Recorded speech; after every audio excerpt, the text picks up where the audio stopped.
Hər birinizi xoş gördük bizim doğma Milli Onkologiya Mərkəzində. Süd vəzi xərçəngində istifadə olan dərmanların endometriumla əlaqəsindən danışacağım. Süd vəzi xərçənginin hormonal asıl tipləri bilirsiniz ki, estrogen, progesteron pozitiv olarsa, bu şişlər böyümək üçün hormonlardan istifadə edir. Və bu zaman biz müalicə proqramında tamoksifen və digər aromataz inhibitorlarından istifadə edirik ki, bu da təxmini müalicəsi 5-7-10 il uzadıla bilir.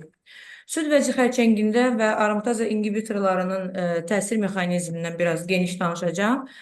Ümumiyyətlə, aromataz inhibitorları bildiyimiz kimi androgendən estrogenin demək istehsalının qarşısını alır. Yəni aromatazanı inhibə edərək bunun qarşısını alır. Və bu zaman xərçəng inkişafının da qarşısını alır. Daha çox da estrogenə həssas süd vəzi hüceyrələrinin böyüməsini yavaşladır. Xərçəngin təkrarlanma riskini azaldır. Müalicədən sonra olan qalıq hüceyrənin yenidən aktivləşməsinin qarşısını alır. Amma normal süd vəzi ilə təsir edə bilir və toxumanın həcmini azalda bilir. Və endometriumda da həmin bu reseptorlar var, hansı ki, estrogen, progesteron eyni süd vəzidə olan kimi. Və bu reseptorlar, estrogenlər menstrual siklin birinci fazasına cavabdehdir və endometriumun qalınlaşmasında rol oynayır. İkinci progesteron reseptorlarıdır. Bunlar isə ikinci fazaya təsir göstərir və bu da endometriumu hamiləliyə hazırlayır. Və endometrium bu müalicəyə necə təsir edir, necə cavab verir? Tamoksifen və aromataz inhibitorları süd vəziyə antiestrogen təsir göstərməsinə baxmayaraq endometriuma aqonist təsir göstərir. Yəni, nəticə olaraq endometriumda patologiyalar inkişaf etməyə başlayır və bu da giperplaziya, polip, endometrial kanser ola bilir. Tamoksifen və aromataz inhibitorunun müqayisəsini vermək istəyirəm. Demək, tamoksifen bildiyimiz kimi selektiv estrogen reseptor modulatorudur və süd vəzidə estrogenə antagonist kimi təsir göstərir. Amma eyni zamanda uşaqlıqda estrogenə aqonist təsir göstərir və ona görə də tamoksifen istifadəsi zamanı daha çox endometrial patologiyaya rast gəlirik və pre- və postmenopauzal qadınlarda istifadə oluna bilər. Aromataz inhibitoru isə anastrazol.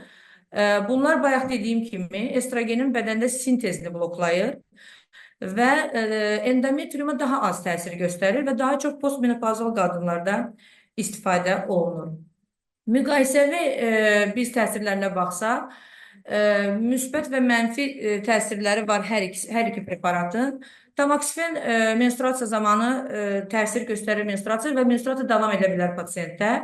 Anastrazol adətən menstruasiya təsir etmir. Demək, tamoksifen uşaqlıq xərçəngin riskini artırır, vaginal axıntını artırır, qanın laxtalanma riskini artırır, amma sümük sağlamlığına sümüyə daha az təsir göstərir və əzələ oynaq ağrıları isə anastrazolda daha çox rast gəlinir. Biz hansı preparatı seçməyimiz daha məsləhətdir? Tamoksifen yoxsa aromataz inhibitorları? Tamoksifen estrogenə bənzər təsir göstərir, yəni giperplaziya, qalınlaşma yarada bilir və xərçəng riskini artırır. Anastrazolda isə bu yoxdur. Bəs bu preparatın hansını seçək?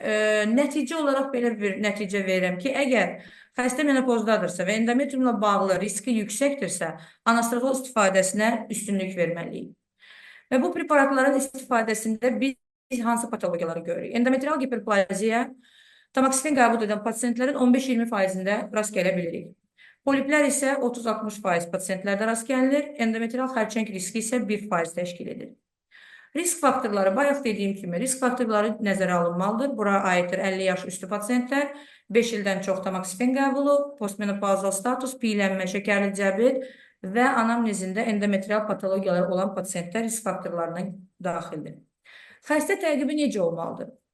Şikayəti olmayan süd vəzi kanseri olan pasiyentə ildə bir dəfə ultrases müayinəsi keçirtməliyik.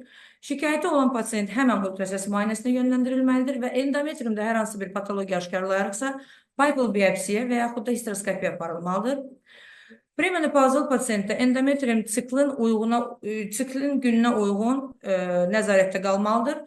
Postmenopauzal pasiyentdə isə 5 mm limit sayılır. 5 mm-dən yüksək olarsa endometrium bu zaman artıq patologiya kimi dəyərləndirilməlidir. Postmenopauzal qadınlardan gedir söhbət.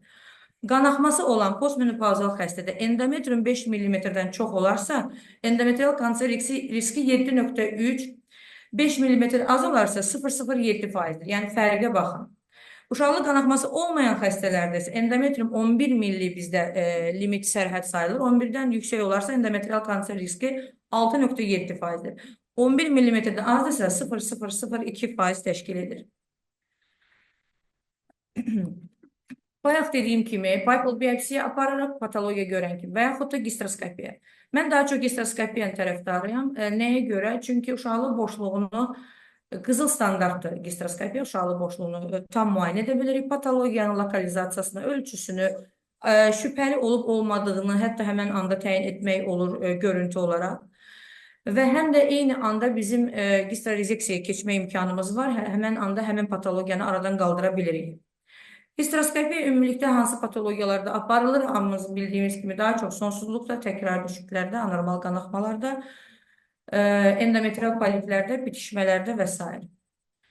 Histroskopiyanı da bəli, məsləhət görürük aparılmasını, amma təbii ki, risk faktorları vardır, onlar da nəzərə alınmalıdır. Daha çox rast gəlinən 5% ağırlaşma maye intoksikasiyasıdır. Bunun üçün də vurulan və çıxarılan maye əməliyyat anında ciddi nəzarət olunmalıdır. Uşaqlıq perforasiyası riski var, qanaxma riski var, uşaqlıq daxili bitişmələr və s. Əməliyyatın aparılması nəyə görə daha çox bunu məsləhət görürük? Çünki həm ofis şəraitində apara bilirik, həm əməliyyatxana şəraitində. Yerli anesteziya altında apara bilirik, ümumi anesteziya altında da və təbii ki, ağırlaşmaların qarşısını almaq üçün steril şəraitdə aparılmalıdır və əməliyyatın aparılması zamanı xüsusi mayelərdən istifadə edirik və bunun da kontrolü mütləqdir. Nəyə görə gistroskopiyanın tərəfdarıyıq? Sonuncu slaydımda sizə bunu video halında göstərmək istəyirəm.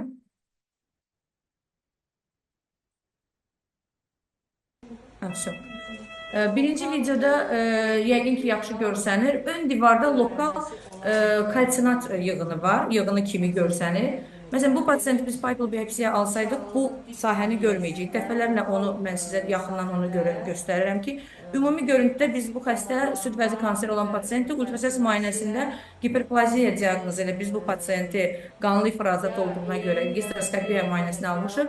Ön divarda gördüyünüz kimi belə lokal kalsinat sahəsi var və həmin nahiyənin ayrıca biopsiya alındı və endometrial kanser diaqnozu qoyuldu. İlk mərhələ olsa da, amma yenə də düzgün yerdən biopsiya aparılması mütləqdir. İkinci, pasiyent yenə hiperplaziya diaqnozu ultrasəs müayinəsində olan pasiyentdir, yenə süd vəzi kanseri olan pasiyentdir. Gördüyünüz kimi ultrasəs müayinəsində hiperplaziya kimi görsənən kistoz vəzli polipdir. Uşaqlıq boşluğunu demək olar ki, bir hissəsini tutub, arxa divardan inkişaf edib. Yenə də paypal biopsiya alsaydıq, biz bu polipi gözdən qaçırmış olacaqdıq. Yəni, gistroskopiyanın ən böyük üstünlükləri budur ki, yəni gözümüz görə gördüyünüz kimi kökü nahiyəsindən polip tamamilə çıxarılır, endometrium azad olunur və təbii ki, histoloji analizə yönləndirilir və bununla da pasiyenti bu problemdən qurtarmış oluruq. Diqqətiniz üçün təşəkkür edirəm.